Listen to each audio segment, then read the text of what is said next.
Hello, എന്തൊക്കെയുണ്ട് വിശേഷം? എല്ലാവരും സുഖമായിരിക്കുന്നു എന്ന് വിചാരിക്കുന്നു. നമ്മുടെ 81ാമത്തെ പാർട്ടിയിലേക്ക് പോയാലോ? സ്റ്റോറി എല്ലാവർക്കും ഇഷ്ടപ്പെടുന്നുണ്ട് കേൾക്കുന്നതിൽ ഒരുപാട് സന്തോഷം. കമൻ്റ് ഇടാൻ മറക്കരുത് കേട്ടോ. എന്നാൽ വയോ സ്റ്റോറിയിലേക്ക് പോവാം. ദേവേട്ടാ, ഞാനിന്ന് ഓഫീസിലെത്താൻ കുറച്ച് ലേറ്റ് ആവൂട്ടാ. എനിക്ക് ചെറിയ മുത്തശ്ശിയുടെ വീട് വരെ ഒന്ന് പോകണം. ഇന്നലെ പോയപ്പോൾ എൻ്റെ ഒരു സാധനം അവിടെ വെച്ച് മറന്നുവേ. ഏത്തനൊന്ന് മൂളിക്കൊണ്ട് പുറത്തേക്ക് പോയി. പാർവതിയും വേഗം കഴിച്ചെണീറ്റ് റൂമിലേക്ക് പോയി. ഒരു ബ്ലാക്ക് സാരി എടുത്തു കൊടുത്തു. മുടിയെല്ലാം ഒരുമിച്ച് ക്രാബ് ഇട്ട് തൻ്റെ ബാഗ് എടുത്ത് പുറത്തേക്ക് ഇറങ്ങി. ഓട്ടോയിൽ വന്നിറങ്ങിയ പാർവതി ഒരു മടിയോടെ ഗേറ്റ് കടന്ന് അകത്തേക്ക് കയറി. ധ്രുവിയുടെ കാർ മുറ്റത്ത് കിടക്കുന്നുണ്ട്. അതിൽ നിന്ന് അവൻ ഹോസ്പിറ്റലിൽ പോയിട്ടില്ല എന്ന് അവൾക്ക് മനസ്സിലായി. അവൾ പതിയെ ഹാളിലേക്ക് കയറി ചെന്നു. അവിടെ ആരെയും കാണാത്തത് കൊണ്ട് അവൾ ഡൈനിങ് ഏരിയയിലേക്ക് നടന്നതും മുത്തശ്ശി അടുക്കളയിൽ നിന്ന് ഇറങ്ങി വരുന്നതും ഒരുമിച്ചായിരുന്നു. പാറുമോളെ, ചെറിയ മുത്തശ്ശി അവളുടെ അരികിലേക്ക് വന്നു. ഇന്നലെ പോയപ്പോഴേ വർണ്ണയുടെ 1-2 സാധനങ്ങൾ ഇവിടെ വെച്ചിട്ടാ പോയേ. അതെടുക്കാൻ വന്നതാ. അതിന് ഇത്ര ദൂരം വരേണ്ട കാര്യം ഉണ്ടായിരുന്നില്ല. ഞാൻ ധ്രുവിയുടെ കയ്യിൽ കൊടുത്തയച്ചേനെ. അത് സാരില്ല, ഞാൻ ഓഫീസിൽ പോകുന്ന വഴി ഇവിടെ ഒരു ഫ്രണ്ടിനെ കാണാൻ വന്നതാ. അപ്പം ഇവിടെ വന്ന് വർണ്ണയുടെ സാധനങ്ങളും കൂടെ കൊണ്ടുപോവാന്ന് കരുതി. എന്നാ മോള് പോയി എടുത്തിട്ട് വാ, ഞാൻ കൂടെ വരണോ? ഏയ് വേണ്ട മുത്തശ്ശി, ഞാൻ എടുത്തോളാം. ധ്രുവി എവിടെ മുത്തശ്ശി? മുന്നോട്ട് നടന്ന പാർവതി തിരിഞ്ഞ് മുത്തശ്ശിയോട് ചോദിച്ചു. അവൻ റൂമിൽ കാണും. അപ്പം ഇന്ന് ഹോസ്പിറ്റലിൽ പോകുന്നില്ലേ? ഉണ്ട്, റെഡി ആവുമായിരിക്കും. പാർവതി തലയാട്ടിക്കൊണ്ട് തിരിഞ്ഞു നടന്നതും സ്റ്റെയറിലെ റീലിൽ ചാരി കൈകൾ കെട്ടിന്ന് തന്നെ നോക്കാണ് ധ്രുവയെ. പെട്ടെന്ന് അവനെ കണ്ടതും പാർവതി ഒന്ന് ഞെട്ടിപ്പോയി. ഞാനത് പറഞ്ഞയുടെ അവളുടെ സാധനങ്ങൾ എടുക്കാൻ വന്നതാ, പാർവതി പറഞ്ഞു. ധ്രുവി താല്പര്യമില്ലാത്ത രീതിയിൽ തലയാട്ടി പുറത്തേക്ക് നടന്നു. കള്ളം പറഞ്ഞ് ഇത്രയും ദൂരം വന്നത് വെറുതെയായാ? ധ്രുവി ഹോസ്പിറ്റലിൽ പോകാൻ ഇറങ്ങിയതാണാവോ? പാർവതി ഓരോന്നാലോചിച്ച് വർണ്ണയുടെ റൂമിലേക്ക് നടന്നു. കുറച്ചു നേരം അവിടെ ചുറ്റിത്തിരിഞ്ഞ് അവൾ കയ്യിൽ കിട്ടിയ ഒരു ബുക്കും എടുത്ത് മുറുകി പുറത്തേക്ക് ഇറങ്ങി. താഴേക്ക് പോകാൻ നിൽക്കുമ്പോഴാണ് മുകളിലെ ഓപ്പൺ ബാൽക്കണിയിൽ നിൽക്കുന്ന ധ്രുവിയെ അവൾ കണ്ടത്. അവൾ പോലും അറിയാതെ ധ്രുവിയുടെ അരികിലേക്ക് പാർവതി നടന്നെത്തി. പാർവതി അടുത്ത് നിൽക്കുന്നത് അറിഞ്ഞിട്ടും ധ്രുവി അറിയാത്ത പോലെ അകലേക്ക് നോക്കി നിന്നു.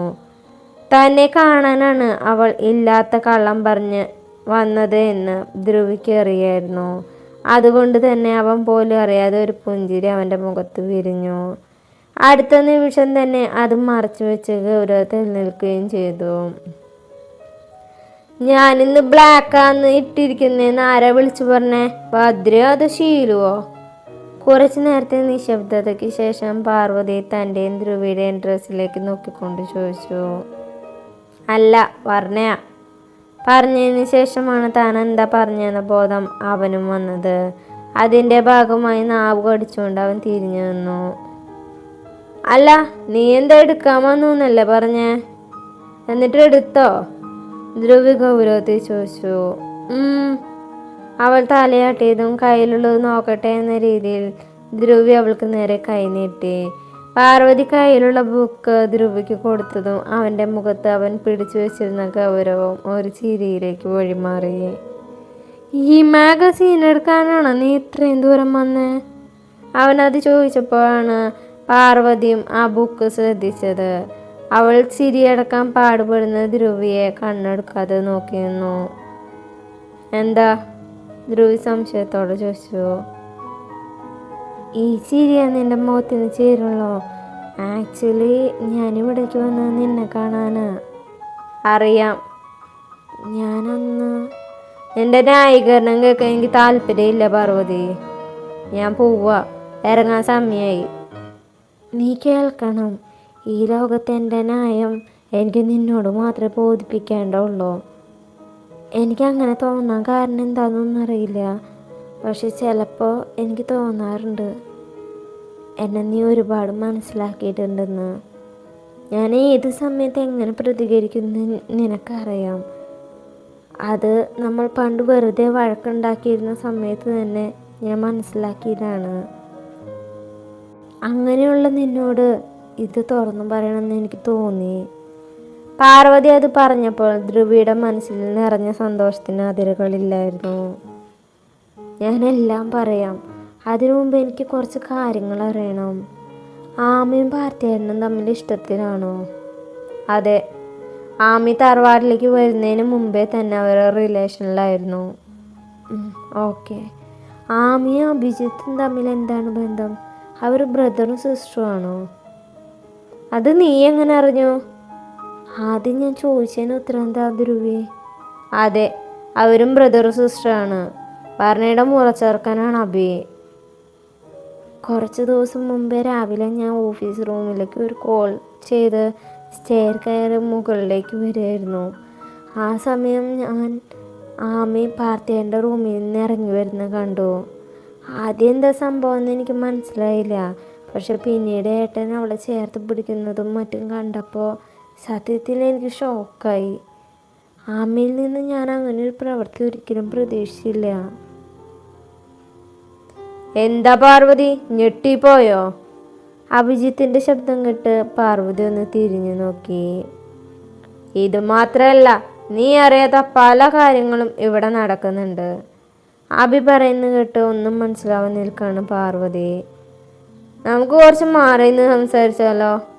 അത് പറഞ്ഞ അഭിജിത്ത് വരാന്തയിലേക്ക് നടന്നു. പിന്നാലെ അവളും. പാർവതിക്ക് ഓർമ്മയുണ്ടോ അന്ന് പൂർണി പറഞ്ഞ എൻ്റെ പെണ്ണിനെ കുറിച്ച്? എന്നേക്കാൾ സമ്പത്തുള്ളവനെ കിട്ടിയപ്പോൾ എന്നെ ഉപേക്ഷിച്ചു പോയവള്. പാർവതി ഓർമ്മയുണ്ട് എന്ന രീതിയിൽ തലയാട്ടി. ആ പെൺകുട്ടി വർണ്ണയാണ്. അത് കേട്ട് സംശയത്തോടെ പാർവതിയുടെ നെറ്റി ചുളിഞ്ഞു. വിശ്വാസം വരുന്നില്ല അല്ലേ? അഭിജിത്ത് ഫോൺ എടുത്ത് താനും വർണ്ണ ഒരുമിച്ച് നിൽക്കുന്ന ഒരു ഫോട്ടോ കാണിച്ചു കൊടുത്തു. ഇത് വർണ്ണയല്ലേ? പക്ഷെ നിന്റെ കൂടെ? പാർവതി ഞെട്ടലോട് ചോദിച്ചു. ഇങ്ങനെ ഞെട്ടാതെ, ഇനി ഒരാൾ കൂടിയുണ്ട്. അവൻ താനും വർണ്ണയും ആമിയും ഒരുമിച്ച് നിൽക്കുന്ന ഒരു ഫോട്ടോ കൂടെ കാണിച്ചതും പാർവതി ആകെ കൺഫ്യൂഷനിലായി. എൻ്റെ സഹോദരിയാണ് ആമി. വർണ്ണ എൻ്റെ മുറപ്പെണ്ണും.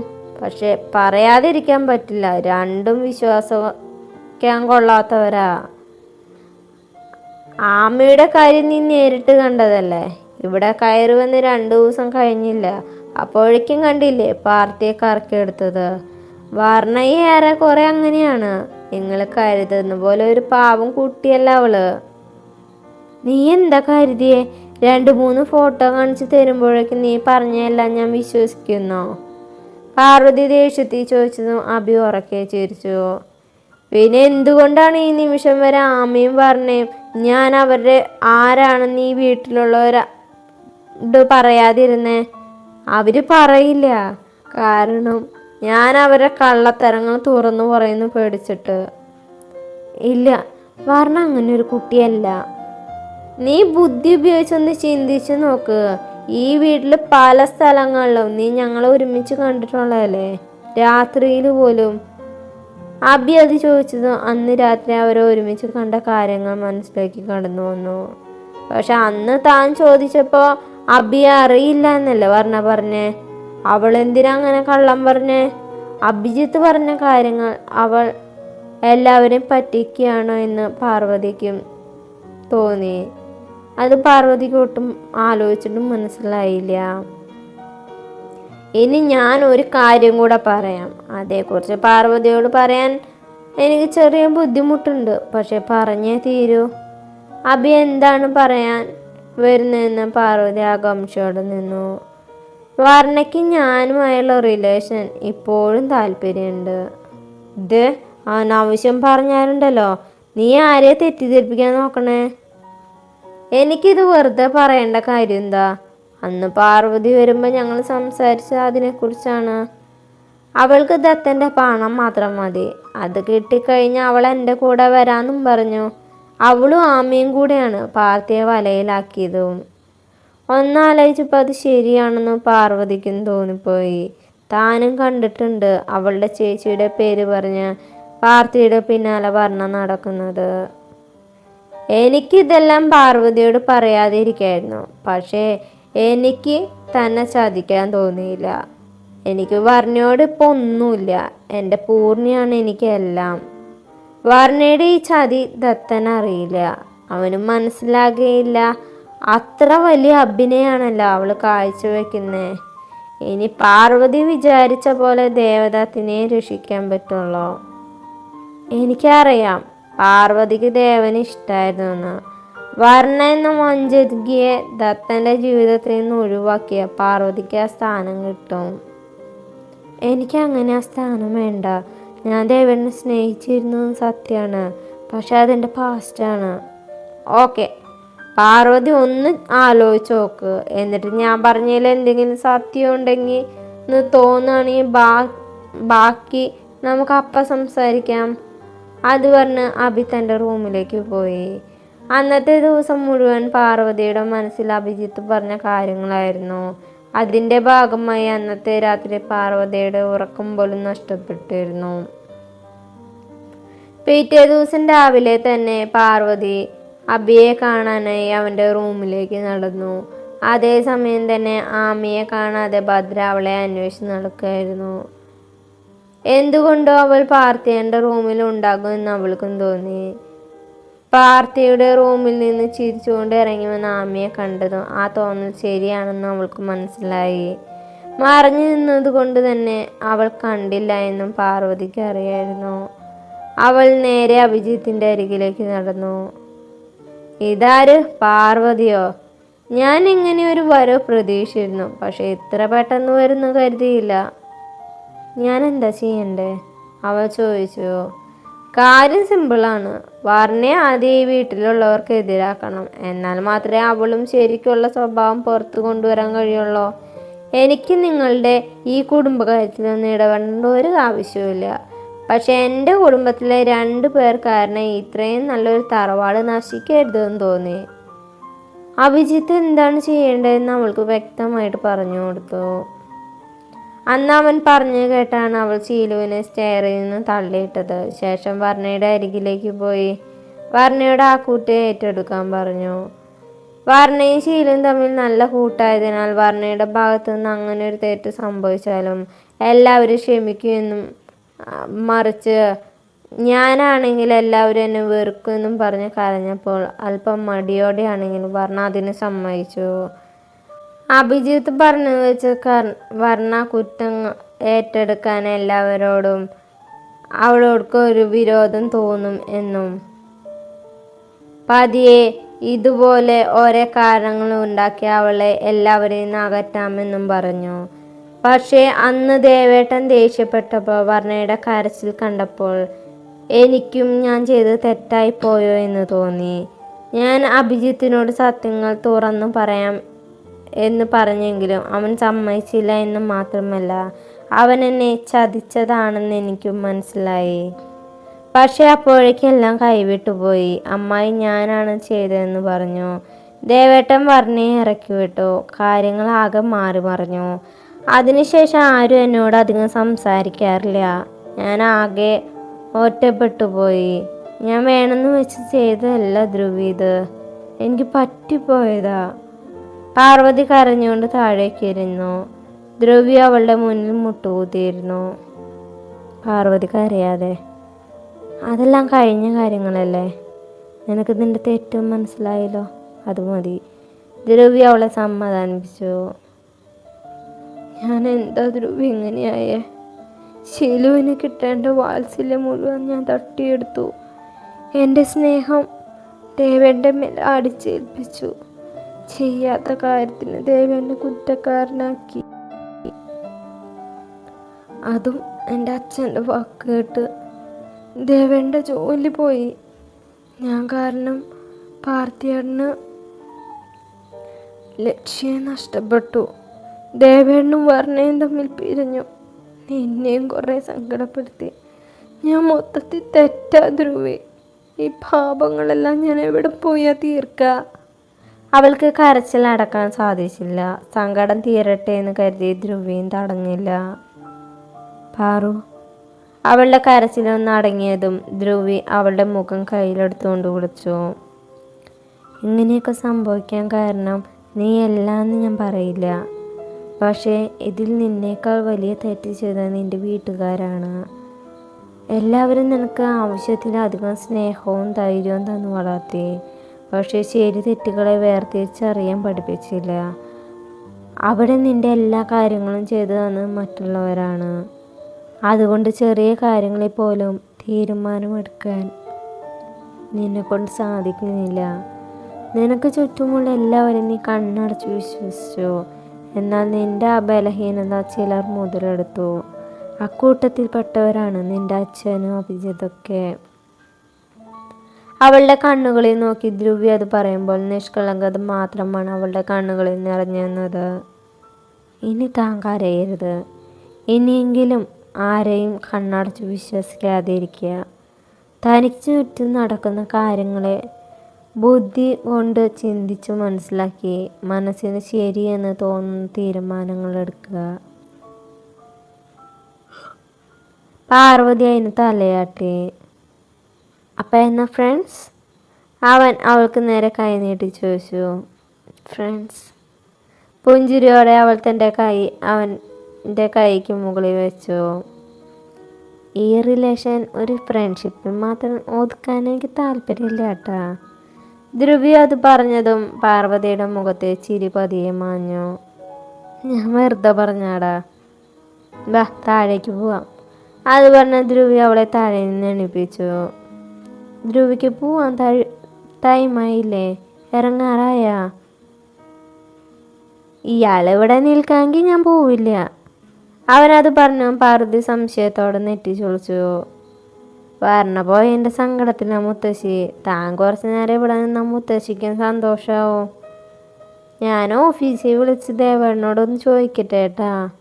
അത് പറഞ്ഞു പാർവതി താഴേക്ക് നടന്നു. അന്ന് വൈകുന്നേരം വരെ പാർവതി അവിടെ ഉണ്ടായിരുന്നു. അതിൽ മുത്തശ്ശിക്ക് ഒരുപാട് സന്തോഷമായിരുന്നു.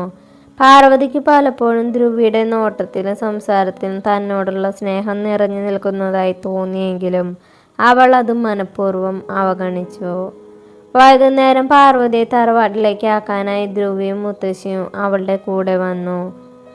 അന്ന് അവിടെ നിൽക്കാമെന്ന ഉദ്ദേശത്തിൽ തന്നെയാണ് അവർ വന്നത്. വൈകുന്നേരം വിളക്ക് വയ്ക്കാൻ നേരം കയ്യും കാലും മുഖവും കഴുകാനായി റൂമിലേക്ക് വന്നാണ് വർണ്ണ. അവൾ ബാത്റൂമിൽ കയറി ഫ്രഷ് ആവാനായി പുറത്തേക്ക് ഇറങ്ങി. കണ്ണാടിക്ക് മുന്നിൽ വന്ന് നെറ്റിയിൽ ഒലിച്ചിറങ്ങിയ സിന്ദൂരം ഒരു തുണി കൊണ്ട് തുടച്ച് മുടിയൊക്കെ ശരിയാക്കി തിരിഞ്ഞ് ദത്തൻ അവളെ ഇറുക്കിയപ്പോൾ ഉണർന്നിരുന്നു. പെട്ടെന്നായതുകൊണ്ട് വർണ്ണ ആദ്യം ഒന്ന് ഞെട്ടിയെങ്കിലും പിന്നീട് അവനെ ഇരു കൈകൾ കൊണ്ട് ചേർത്ത് പിടിച്ചു. കുറച്ചു നേരത്തേക്ക് അവർ പരസ്പരം ഒന്നും മിണ്ടാതെ അങ്ങനെ തന്നെ നിന്നു. കുഞ്ഞെ, അവൻ ആർദ്രമായി വിളിച്ചു. അവളൊന്ന് മൂളി. എന്നെ കൊണ്ട് പറ്റുന്നില്ലടാ. നീ കൂടെയില്ലാതെ എനിക്ക് എന്തോ കഴിയുന്നില്ല. അത് പറയുമ്പോൾ അവൻ്റെ സ്വരം ഇടറിയിരുന്നു. വർണ്ണ അവനെ തന്നെ അടർത്തി മാറ്റി. ശേഷം കാലിലൂന്നി അവൻ്റെ ചുണ്ടിൽ അമർത്തി ചുംബിച്ചു. നീ എൻ്റെ കൂടെ കുറച്ചു നേരം കിടക്കുമോ? ദത്തൻ അവളെ നോക്കി പ്രതീക്ഷയോടെ ചോദിച്ചു. അവളുടെ മറുപടി കേൾക്കുന്നതിന് മുമ്പേ ദത്തൻ അവളെ എടുത്ത് ബെഡിലേക്ക് കിടത്തി. ശേഷം അരികിലായി അവനും കിടന്നു. ദത്തൻ അവളുടെ മാറിലേക്ക് തലവെച്ച് അങ്ങനെ കിടന്നു. വർണ്ണ അവൻ്റെ തലയിൽ തലോടിക്കൊണ്ട് അങ്ങനെ ചേർത്ത് പിടിച്ച് കിടന്നു. എപ്പോഴും അവർ ഇരുവരും കിടന്നുറങ്ങി. ഭദ്രയോട് ശീലുവിനോട് മിണ്ടാത്തതുകൊണ്ട് വിളക്ക് വെക്കാൻ അവർ വർണ്ണയെ വിളിക്കാനും നിന്നില്ല. എന്താ പാർവതി ഒരു മൈൻഡ് ഇല്ലാതെ പോകുന്നേ? രാത്രി ഭക്ഷണം കഴിക്കാൻ വർണ്ണയെ വിളിക്കാൻ മുകളിലേക്ക് വന്നതാണ് പാർവതി. ദത്തൻ വർണ്ണയുടെ റൂമിലേക്ക് പോകുന്ന പാർത്തി കണ്ടിരുന്നതിനാൽ അവൻ വർണ്ണയ്ക്ക് തലവേദനയാണെന്നോ ആരും ശല്യം ചെയ്യേണ്ട എന്നും പറഞ്ഞിരുന്നു. അഭിജിത്തിന്റെ ശബ്ദം കേട്ട് പാർവതി ഒന്ന് നിന്നു. എന്താ നിന്റെ ഉദ്ദേശം? നീ എന്തിനാ ഇവിടേക്ക് വന്നേ? പാർവതി ചോദിക്കുന്ന കേട്ട് അഭിജിത്ത് ഒന്ന് ചിരിച്ചു. അപ്പോൾ നമ്മുടെ ഇന്നത്തെ പാർട്ട് തീർന്നു. നല്ലൊരു പാർട്ടായിട്ട് നാളെ കാണാം കേട്ടോ. ബൈ. Thank you.